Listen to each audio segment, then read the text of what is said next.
Hello दोस्तों, मैं हूं doctor Vinod Sharma Brainwood brain science से और माइंड की बात में फिर से वेलकम करता हूं मैं आपका। आज के एपिसोड में हम जानेंगे ब्रेन साइंस कितने तरह का होता है। अधिकतर लोग समझते हैं कि ब्रेन साइंस सिर्फ मेमोरी ट्रेनिंग है, पर मैं आज आपको बताऊंगा कि ब्रेन साइंस वो साइंस है जिसका संबंध ब्रेन से है और वो सब जगह है। अब मैं आपको बताना चाहता हूं सबसे पहले कि ब्रेन की दुनिया यानी पढ़ाई या स्टडी या लर्निंग या जो भी हम दिमाग में रखना चाहते हैं, ये भारत में दो पार्ट में बटा हुआ है। पहला ट्रेडिशनल और दूसरा ऑल्टरनेटिव। आप इसको कह सकते हैं पारंपरिक ब्रेन साइंस और ऑल्टरनेटिव यानी कि एक अतिरिक्त ब्रेन साइंस। अब बात होती है कि ये सब क्या है।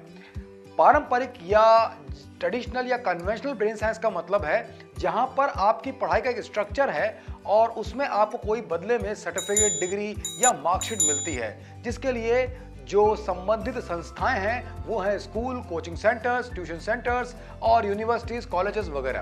अब आपने ध्यान दिया, पारंपरिक में क्या होता है कि बच्चे की पढ़ाई और लर्निंग तो सब करा रहे हैं, लेकिन जो प्रॉब्लम चल रही है वो ये है कि सबसे ज्यादा ध्यान बच्चे की फ्यूचर लर्निंग की बजाय करंट मार्कशीट के ऊपर होता है। यानी इसका मैं एग्जांपल देना चाहूंगा, अगर आप पढ़ाई कर रहे हैं, मान लीजिए 9th में है या 10th में है, 11th में है, कॉलेज में है, तो आपकी पढ़ाई का मकसद क्या है? आपकी पढ़ाई को आपने कितना याद किया, आपके दिमाग में कितनी रहेगी, उसका फ्यूचर में क्या उपयोग हो गया, इसके ऊपर ध्यान नहीं दिया जाता, बल्कि ये सोचा जाता है कि अभी जो हम पढ़ाई कर रहे हैं इसमें मार्क्स आ जाए और हमें एक मार्कशीट, डिग्री, सर्टिफिकेट मिल जाए। यही होता है। यही तो कारण है कि जब आप 9th क्लियर करते हैं और सर्टिफिकेट ले लेते हैं या मार्कशीट मिल जाती है और 10th में आते हैं, तो आपको कोई भी फिर 9th की पढ़ाई नहीं पूछता।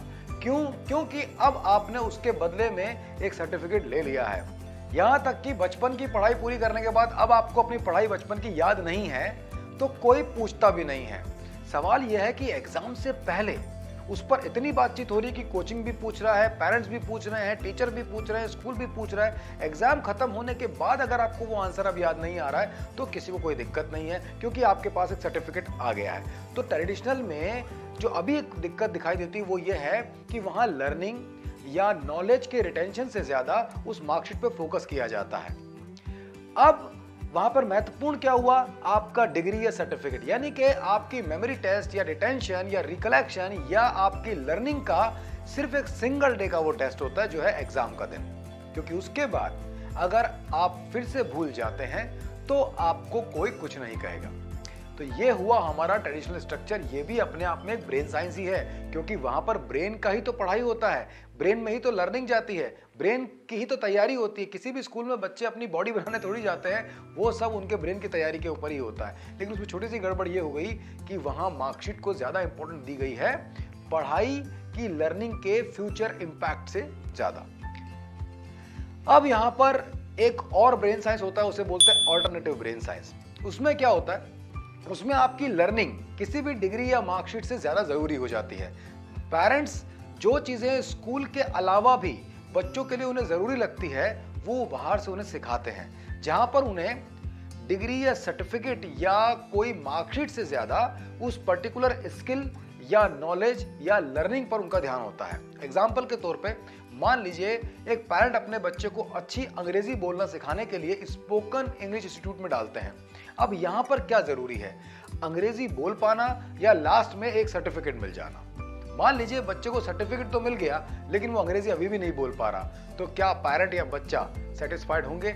नहीं। तो यहाँ पर ऑल्टरनेटिव ब्रेन साइंस में, जिसका कोई ट्रेडिशनल एग्जाम नहीं होता, ना ही जरूरी नहीं है कि उसका कोई सर्टिफिकेट या डिग्री हो, बट वो स्किल के तौर पर जरूरी होता है। जैसे पर्सनैलिटी डेवलपमेंट हो सकता है, अबैकस है, वैदिक मैथमेटिक्स है, या अलग अलग तरह की लैंग्वेजेस हैं, या बच्चा अपनी जिंदगी में हैंडराइटिंग अच्छा करना सीख रहा है, या वो कम्युनिकेशन स्किल सीख रहा है, या एनएलपी प्रोग्राम अटेंड कर रहा है, या और भी बात कर सकते हैं जैसे कि मान लीजिए पब्लिक स्पीकिंग है या स्विमिंग है या म्यूजिक है। तो इन सब में जरूरत क्या देखी जाती है कि वो बच्चे को वो स्किल मिला या नहीं मिला, राइट? तो ऐसे इंडिया में अभी 4 तरह के ब्रेन साइंस हैं, ऑल्टरनेटिव ब्रेन साइंस, जहां पर पेरेंट्स या सीखने वाले का जो मेन फोकस होता है वो लर्निंग पे होता है, किसी डिग्री या सर्टिफिकेट या मार्कशीट के बजाय। और वो है left brain science, right brain science, mid brain science और both brain science. Brain science की दुनिया में बताया जाता है कि पढ़ाई या कोई भी लर्निंग ब्रेन में जाती है। और मैं हमेशा बताता हूं और बहुत सारे साइंटिस्ट बताते हैं कि ब्रेन हमारा फंक्शनली दो पार्ट में डिवाइडेड है, लेफ्ट और राइट। लेफ्ट ब्रेन लॉजिकल होता है और राइट ब्रेन क्रिएटिव या विजुअलाइजेशन करने वाला होता है। बहुत सारे फंक्शन होते हैं पर बेसिक मेन फंक्शन ये है, लॉजिक और क्रिएटिव, लॉजिक और क्रिएटिविटी।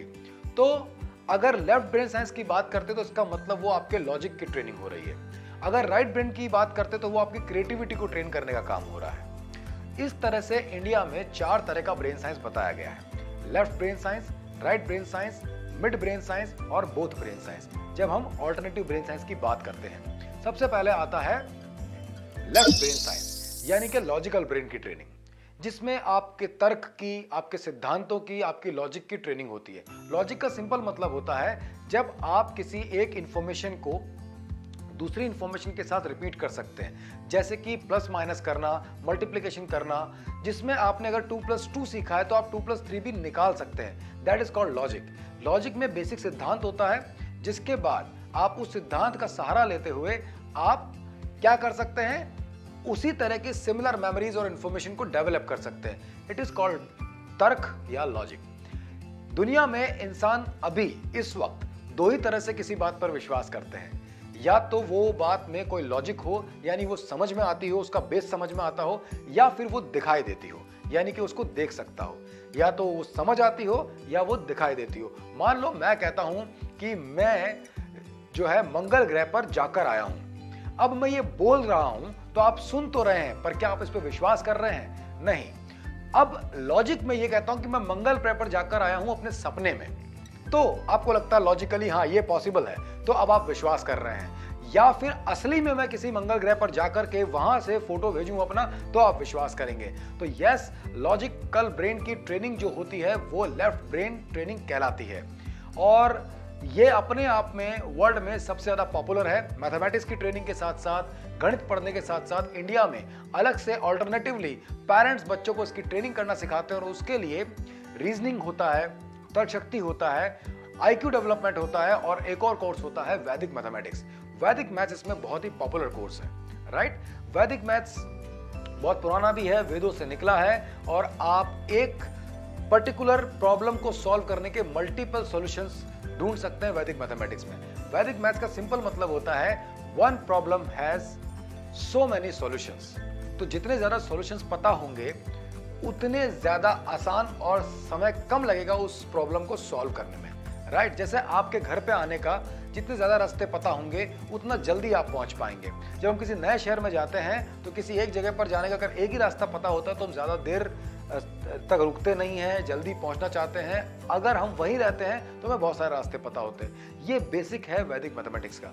वैदिक मैथमेटिक्स पर बहुत सारी किताबें लिखी जा चुकी हैं, वर्ल्ड में बहुत पॉपुलर है, और वैदिक मैथमेटिक्स बच्चे सीखते हैं। यहाँ पर बच्चे 9 साल से बड़े बच्चे वैदिक मैथ सीखते हैं, और इसमें आपके लेफ्ट ब्रेन की ट्रेनिंग होती है।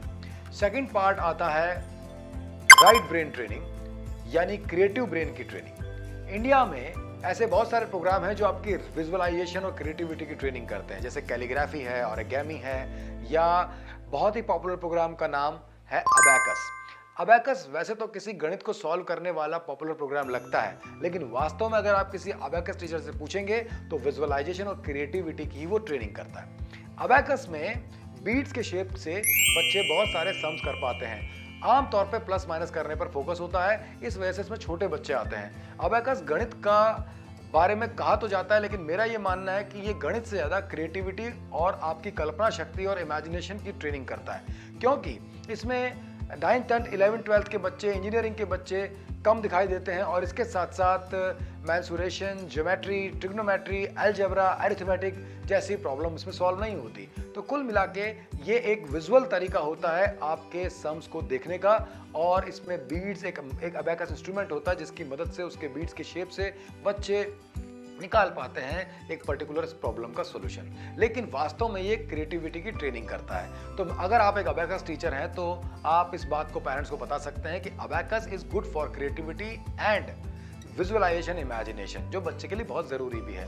अबेकस पे भी बहुत सारी किताबें लिखी जा चुकी है, आप खुद इसकी ट्रेनिंग ले सकते हैं कहीं से भी। हमारे एप्लीकेशन पर तो सारे ही कोर्सेज होते हैं, वैदिक मैथ्स भी होता है, अबेकस भी होता है, लेकिन मैं आपको अपनी स्पेशलिटी और एक खास साइंस के बारे में भी बताना चाहूंगा। तो अगर हम बात करते हैं अबेकस की, तो ये भी अपने आप में बहुत पुराना है।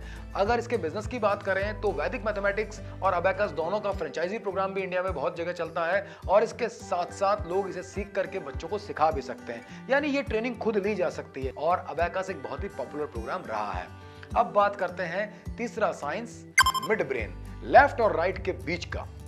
ऐसा माना जाता है कि लेफ्ट और राइट के बीच में हमारे ब्रेन में एक पीनियल ग्लैंड होती है, जिसका संबंध हमारी सारी सेंसेस से होता है। अगर उसकी ट्रेनिंग की जाए और उसे एक्टिवेट कर दिया जाए तो वो आपके सेंसरी एक्सचेंज का काम करती है, और आपके सेंसेस जो होते हैं वो हाइपर एक्टिव हो जाते हैं, और आप अपने एक सेंस से दूसरे सेंस के इंफॉर्मेशन रिसीव कर सकते हो। ये एक बेसिक बात बताई जाती है इसमें।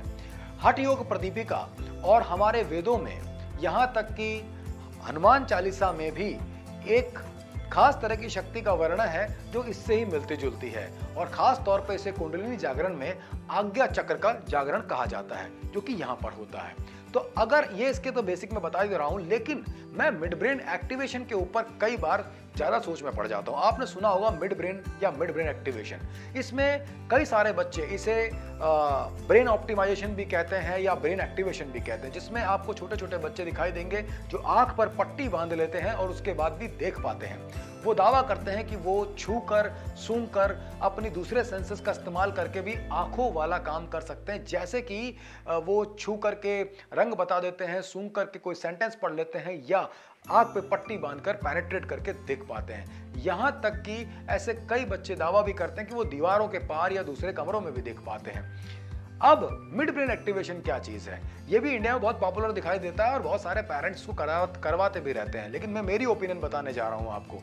मिड ब्रेन एक्टिवेशन पे अभी बहुत रिसर्च बाकी है। जैसे कि वैदिक मैथमेटिक्स यानी लेफ्ट ब्रेन का ट्रेनिंग वेदों से निकला हुआ है, और आर्यभट्ट ने बहुत सारे फार्मूलाज बनाए, और इसके बाद में वैदिक मैथमेटिक्स आगे भी बहुत पॉपुलर हुआ है। अबेकस जो है उसका भी बहुत सारे मेंटोर्स हैं, उस पर बहुत सारी किताबें लिखी जा चुकी है, लेकिन मिड ब्रेन के साथ कुछ बहुत सारी चीजें असमंजस की दिखाई देती हैं। जैसे कि एक तो बहुत ही नया है, 2012 के बाद ज्यादा डिस्कशन इसके ऊपर हुआ है, राइट। इसमें जो ट्रेनर होता है या जो बड़े लोग होते हैं वो इसका डेमो नहीं कर पाते, वो कहते हैं छोटे बच्चे ही कर सकते हैं, क्योंकि ये हमारा जो मिड ब्रेन या पिनियल ग्लैंड है वो परिपक्व हो गया, मैच्योर हो गया है, तो उसमें उसका एक्टिवेशन नहीं हो सकता, और इस वजह से इसको खुद भी नहीं सीख सकते, यानी अगर हम इसको ट्रायल करना चाहें तो हमें मना कर दिया जाता है। एक और प्रॉब्लम है, बहुत ही अजीब सी बात है, पूरी दुनिया में आज तक इस पर एक भी किताब नहीं लिखी गई। जब इतना पावरफुल साइंस है, इतने सालों से चल रहा है, ना तो इसका कोई साइंटिस्ट दिखाई देता है, ना कोई मेंटोर, ना इस तरह की कोई रिसर्च नजर आती है बहुत ज्यादा इसके ऊपर, और ना ही इस पर कोई बुक लिखी गई है। जैसे कि 10,000 से ज्यादा किताबें मिल जाएंगी आपको वैदिक मैथमेटिक्स और अबेकस के ऊपर, और इसे सीखा जा सकता है एक स्किल की तरह। पर ये एक स्किल बनता है या नहीं, या ये एक नेचुरल पावर है, इस पर एक असमंजस रहता है। दूसरा, इसके फ्रेंचाइज प्रोग्राम चलते हैं, इसको बिजनेस की तरह यूज किया जाता है, और इसमें बहुत सारा पैसा पेरेंट्स से डिमांड करके बच्चों में ऐसी एक्टिविटीज करवाने की बात की जाती है। बहुत नया है और ज्यादा समय भी नहीं हुआ है, और इसमें कुछ और प्रॉब्लम्स भी नजर आती है। जैसे अगर कोई बच्चा वास्तव में एक कमरे से दूसरे कमरे या किसी और के घर में अपनी पावर से देख सकता है, तो ये नेशनल सिक्योरिटी या इंटरनेशनल सिक्योरिटी के लिए एक बड़ा क्वेश्चन मार्क बन जाता है, बड़ा खतरा बन जाता है। सोचिए अगर टेररिस्ट के लोग ये इस साइंस को यूज करने लगे, तो वो कहीं भी बैठ करके किसी भी कंट्री के किसी भी खुफिया दस्तावेज को देख सकते हैं। इसी के साथ साथ एक और प्रॉब्लम आती है कि मैं जब बहुत सारे मिड ब्रेन एक्टिव बच्चों की बात करता हूं, तो उनके टेस्ट के अंदर बहुत ज्यादा सिमिलरिटीज होती है, यानी कि वो आंख पर पट्टी बांध करके बहुत सारे मोटे मोटे लेयर्स बांधने के बावजूद भी देखने का दावा भी करते हैं, और वास्तव में ऐसे डेमोन्स्ट्रेशन भी दिखा पाते हैं। लेकिन जब हम कहते हैं कि चलिए आप आंखों पे पट्टी बांधे या ना बांधे, लेकिन जो आप आगे पढ़ने जा रहे हैं, जिसे आप देख रहे हैं, उसे अगर हम कवर कर दें किसी पतले से कागज से या किसी कपड़े से, तो क्या आप देख सकते हैं? तो वहां वो लोग मना कर देते हैं। तो एक अजीब सा सवाल इस विज्ञान पर ही आता है कि ये ऐसा कौन सा विज्ञान है जिसका बिल्कुल ही सेट पैटर्न है कि आंख पर आप 4 लेयर लगा देंगे, उसके बावजूद भी वो आंख आपकी जो है वो उसको पेनिट्रेट करके वो रोशनी उस चीज तक पहुंच जाएगी, लेकिन उस रोशनी के जस्ट आगे अगर कोई कपड़ा लगा देंगे तो वो उसे क्लियर उसको पेनिट्रेट नहीं कर पा रही, उसको सी थ्रू नहीं कर पा रही। तो ये अपने आप में इसके वैज्ञानिक आधार पर एक सवाल खड़ा कर देता है। इसी के साथ साथ और भी बहुत सारी बातें हैं। अगर ये इतना पावरफुल और हजारों बच्चे इससे सीख चुके हैं, तो अभी तक कोई मेरिट में आया हुआ बच्चा या पढ़ाई में इसका सीधा उपयोग करके अच्छे मार्क्स ला करके वास्तव में टॉप रैंक पर आकर के इसको क्रेडिट क्यों नहीं दिया किसी ने कि देखिए मैं मेरिट में आया just because of this science, otherwise मैं आ ही नहीं सकता था। या फिर गवर्नमेंट एग्जाम्स की प्रिपरेशन करते हैं इतने सारे बच्चे और सरकारी नौकरी की तैयारी करते हैं, उनकी जिंदगी का सवाल होता है, तो कोई आईएएस या किसी बड़े एग्जाम को क्लियर करने का दावा मिड ब्रेन एक्टिवेशन से अभी तक क्यों नहीं आता है। टाइम्स ऑफ इंडिया और द हिंदू में मिड ब्रेन आउटबर्स्ट लिखने पर इसके बारे में बहुत सारी नेगेटिव न्यूज भी आती है। और इसी के साथ साथ फीला के अध्यक्ष नरेंद्र नायक जी सीधा सीधा मानते हैं कि इस साइंस में एक गिमिक है। यहां तक कि मैक्सिमम जादूगर से जब बात की जाती तो वो साफ साफ कहते हैं कि ये कोई एकेडमिक स्किल नहीं हो सकती है, ये एक मैजिक ट्रिक है जो हम भी कर लेते हैं, लेकिन हम मनोरंजन के लिए करते हैं। हम कभी नहीं कहते कि इससे इसमें कोई बहुत बड़ा बदलाव आ जाएगा जिससे हमें कोई पैसा चार्ज करना है। तो कहने का मतलब है इस साइंस पर अभी रिसर्च बाकी है। मैं ना तो इसके पक्ष में हूं ना विपक्ष में, हम इसकी रिसर्च पर हैं, क्योंकि अगर ऐसा हो सकता है तो ये बहुत बड़ा प्रयोग हो सकता है उन बच्चों के लिए जो बचपन से ब्लाइंड है या ऐसे लोग जो एक्सीडेंटली ब्लाइंड हो गए हैं, और उनको अगर इसकी ट्रेनिंग देकर उनकी आंखों को हाइपर सेंसरी एक्सचेंज मिल जाए तो कितना बड़ा काम हो सकता है, राइट। तो कहने का मतलब है ये साइंस अपने आप में अभी बहुत सारे क्वेश्चंस कैरी करता है। यहां तक कि एक महत्वपूर्ण बात और दिखाई देती है।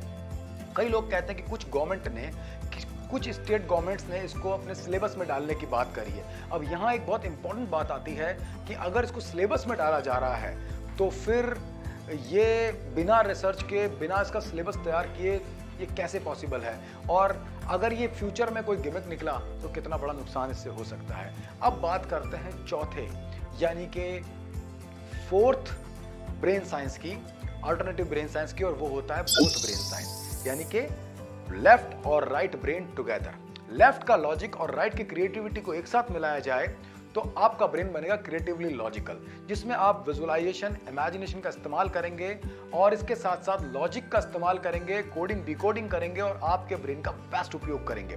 जिसके लिए जो पॉपुलर साइंस है वो है निमोनिक साइंस, जिसे याद करने का साइंस कहा जाता है, जिसे हम भी इस्तेमाल करते हैं। बहुत ही पुराना है, वेदों से निकला है और इस पर सबसे ज्यादा कंटेंट अवेलेबल है। आइए मैं आपको दिखाता हूं। जैसे कि छांदोग्य उपनिषद से ये निकलता है। जब उपनिषदों में और वेदों में कहा जाता है ऋषियों मंत्र दृष्टार है, यानी ऋषियों ने मंत्रों को देख करके याद कर लिया। यस, ये साइंस देखने का ही है जिसमें आप विजुअल इमेजेस बनाते हो अपने एकेडमिक या किसी भी तरह के कंटेंट की, क्योंकि इंसान को विजुअल्स ज्यादा याद रहते हैं। इंसानी दिमाग की सबसे ताकतवर मेमोरी विजुअल या वीडियो मेमोरी ही है। तो इसी को इसमें लिया जाता है और दो महत्वपूर्ण सिद्धांतों को सामने लाया जाता है। डॉक्टर थॉर्नडाइक ने बताया था साहचर्य एसोसिएशन का सिद्धांत, जो रिकलेक्शन में इंपॉर्टेंट है, और डॉक्टर बीएफ स्किनर ने बताया था वो सिद्धांत कल्पनाशीलता या इमेजिनेशन, जिसमें हम अपने इमेजिनेशन का इस्तेमाल करते हैं किसी भी चीज को बिना आंखों से देखे भी दिमाग में देखने के लिए।